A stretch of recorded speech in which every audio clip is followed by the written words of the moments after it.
The scene shifts to the classroom where Chloe sits alone, biting her nail. Kang notices that she seems upset, but he remembers that she was the one who pulled a box cutter on Rachel. Meanwhile, Chloe wonders if Kang likes Rachel's big assets. If he likes them big, then she must kill the big ones. Suddenly, Kang calls out to Chloe, surprising her. She quickly returns to normal and asks if he needs anything. Kang asks her how Nox is doing. Chloe pauses before replying that Nox is currently in the Academy's medical ward. Kang finds it unusual for someone to get injured in the subspace. Chloe admits she hasn't visited Nox yet, so she doesn't know much, but she heard that he was admitted despite having no visible injuries. She assures Kang that Nox should be fine and that there's no need for him to worry. However, Kang wonders Nox isn't weak enough to get traumatized that easily. He hopes that Nox isn't planning to do anything stupid. Kang then pats Chloe on the head and asks for Nox's room number, making her blush. I think our boy is finally learning the art of taming a yandere. In the present, Nox nearly shits himself upon seeing Kang sitting in his hospital room. Kang asks if he can eat the apple, but Nox wonders what's the point of asking when he's already eating it. Kang looks around the room and comments that the Aditores must have some good oil money to provide such a spacious room for just one person. Nox asks how Kang got into the ward, but he nearly shits himself again upon seeing Kang reach for a knife. Nox panics, wondering if Kang is here to finish what he started, but Kang calmly begins peeling the apple, and Nox is shocked. How is he peeling it so well?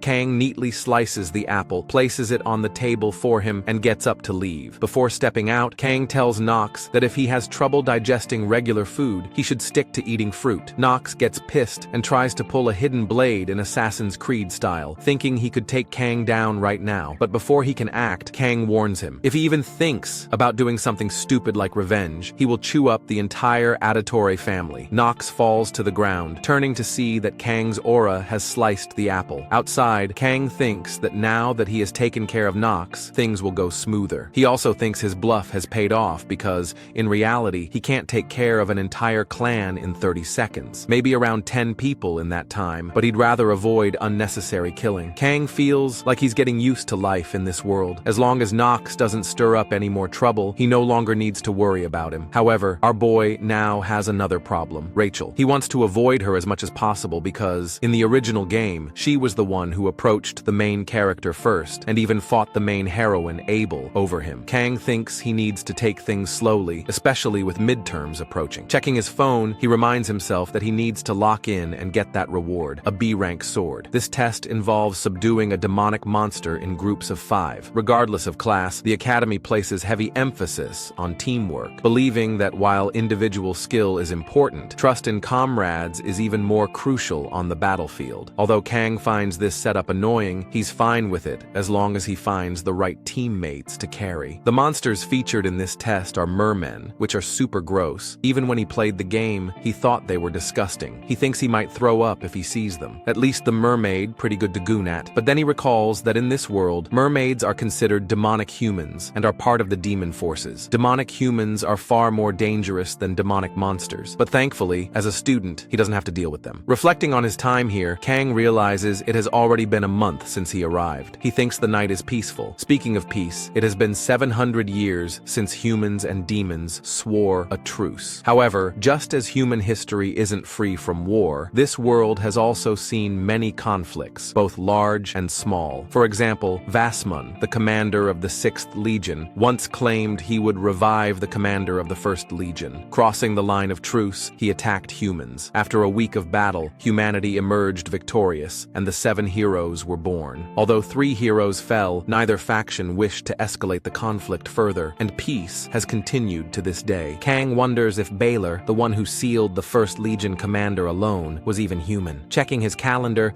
he notes that humanity has only 3 years left until the 2nd Human-Demon War, but worrying about that won't change anything. Instead, he should focus on his midterms. However, he finds it annoying. He has no friends. But then he realizes he's now the most famous student at the academy. He figures figures he'll get a good group and ace midterms. Cut to a week later. Our boy is still alone. Not a single person has invited him. He wonders, maybe they're scared of him because of the duel. Kang notices that Chloe is also alone. He realizes she's just like him. Approaching her, he asks if she hasn't found any cadets to partner with. Chloe tells him she's still alone. Kang asks if everything is okay and what happened to the friends she had. But Chloe simply replies that it's okay as long as she has him. Kang then asks Chloe to partner up with him, though he still needs to find 3 more people. Chloe agrees immediately. In his mind, our boy knows that Chloe's capabilities are nothing to underestimate. The goal of the test is to capture as many mermen as possible within the 1-hour time limit. Our boy only has about 30 seconds. Chloe is the perfect companion. Chloe says she's excited, and Kang notices that she looks happy. Then suddenly, Rachel comes running toward him, calling his name. She cheerfully announces that she's back to play. Our boy asks her why the hell she came again. Rachel pouts and says she literally told him. Meanwhile, Chloe enters Yandere mode. Seeing this, Kang immediately tells Rachel to get the hell out. He can't humor her right now. Rachel, confused, asks why Kang is being so cold to her. Our boy tells her to stop calling him by his last name, but Rachel smirks and says she can't hear shit before flopping onto his bench. She then asks if he has a group for the test. Kang says no. Rachel immediately invites Kang to join her group. Kang asks Rachel why she chose him as her partner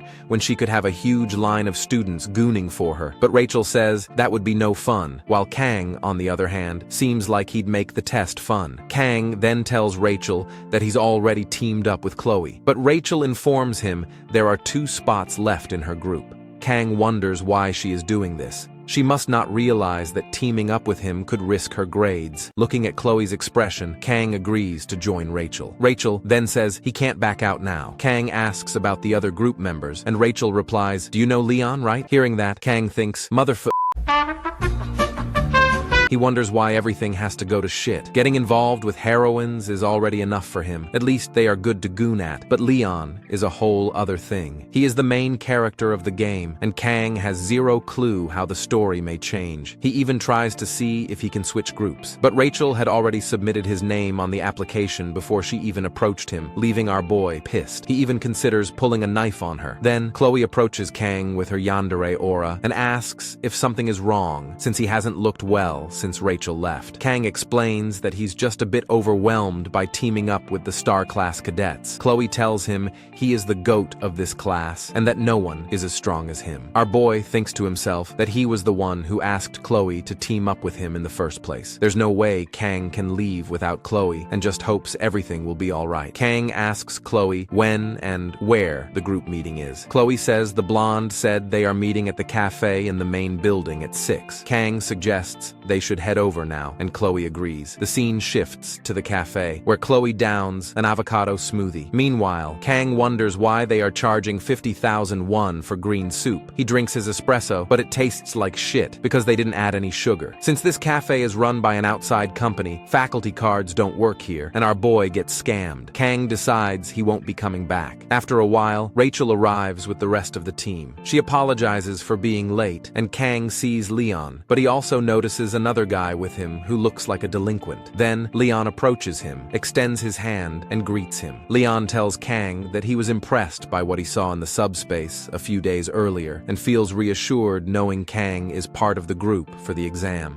Kang thinks, this guy is acting like the perfect main character. As they sit down, Leon suggests they start with introductions, and Rachel agrees. Leon introduces himself first, saying he is the group leader and a student of the Star Class. He adds that he somehow ended up becoming the leader and, although he is lacking, he looks forward to working with everyone. Meanwhile, Kang wonders why his face looks so good. Rachel then mentions that since everyone already knows her, she'll pass the introductions to Batten. The orange-headed guy introduces himself as a student of the Star Class, specializing in speed weapons, and he likes heroes. Our boy thinks, what kind of name is that? His name reminds Kang of someone. Chloe then introduces herself, stating that she's from the Wolf class and is here thanks to Kang-kun. Hearing this, Rachel starts to smile and teases her, which pisses Chloe off. but she calms herself and politely says, "It's a pleasure to meet everyone." Finally, our boy introduces himself, mentioning that he's in the same class as Chloe. After the introductions, Leon begins the presentation with a sci-fi laptop that shoots holograms. Leon explains that during lunch today, their class instructor will distribute files to the group leaders containing a map of their examination site. Leon further explains that they will be teleported to the island through a subspace gate. Though only the gate itself is subspace, the island is real, meaning students can actually be injured by the demonic beasts there. Continuing the presentation, Leon shows everyone their assigned area on the northeastern coast, where 3 groups, including theirs, will hunt the mermen on the island. However, there is a limited number of mermen available. The exam's objective is to hunt as many mermen as the limit allows. Everyone listens attentively to Leon as he ends the presentation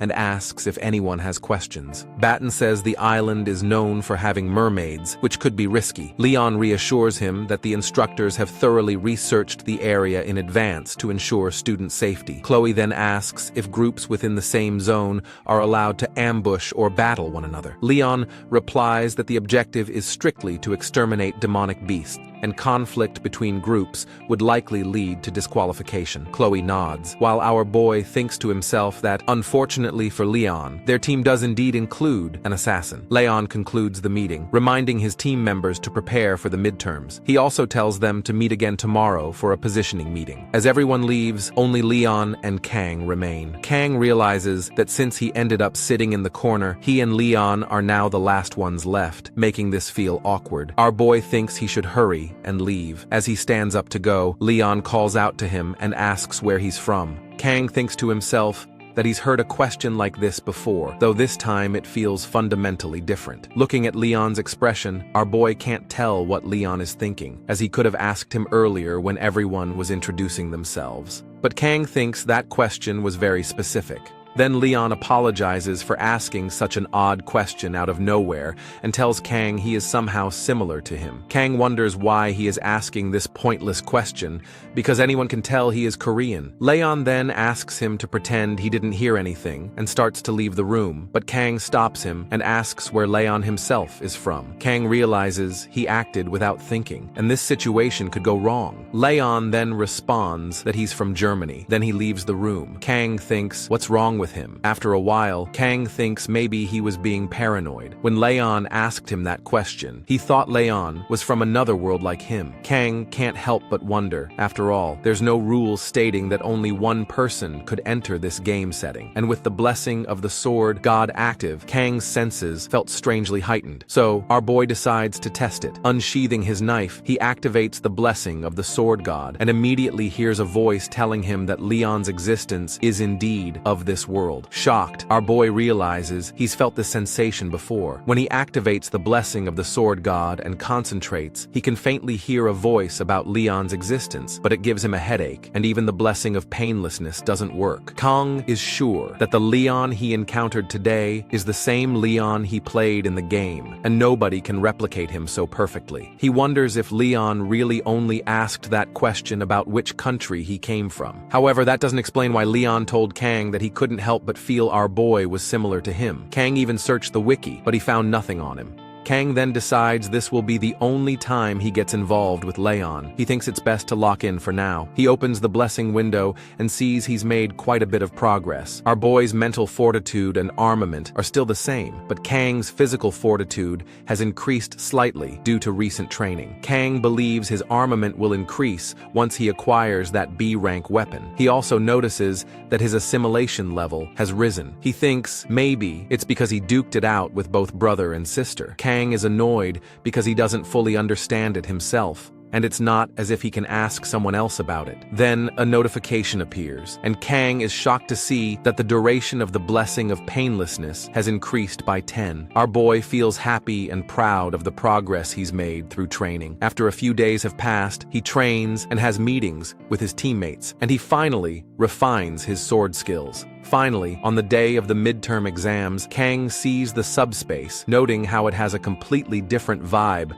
compared to the training ground Subspace. The rest of the team calls out to Kang. Our boy is surprised to see everyone's equipment is S rank. Then he sees Batten's weapon is a recorder, and Batten gets pissed and says, "What the hell are you looking at?" Rachel explains to Kang that Batten's weapon is actually one of the few S-rank pieces specialized in healing. Kang is surprised to hear this. After all, healing S-rank gear is rare, and Kang thinks it's incredible. Then, the announcer declares that the first-year midterms will now commence, and Instructor Lee says, "You can run away if you can't handle the situation," and tells the students to be safe. Leon then turns to his team, saying that it's almost time and that they should start preparing.